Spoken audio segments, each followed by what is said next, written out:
తాబేలు నిజానికి ప్రతి ఇంటిలో ఉండాలి. మనకి ఇప్పటికీ దేవాలయాల్లో తాబేళ్ళు ఉంచుతారు.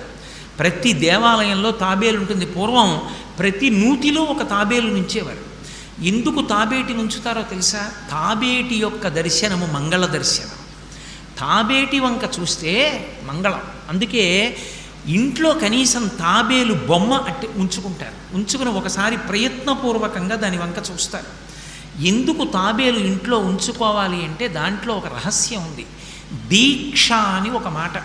దీక్ష అన్న మాట దేనికి అన్వయం అవుతుంది అంటే యజ్ఞానికి అన్వయం అవుతుంది.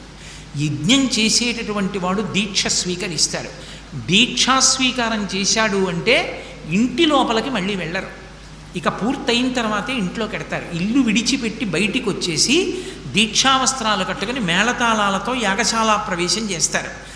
ఇక ఎప్పుడు మళ్ళీ ఇంటికి వెళ్ళడం? ఆ యాగం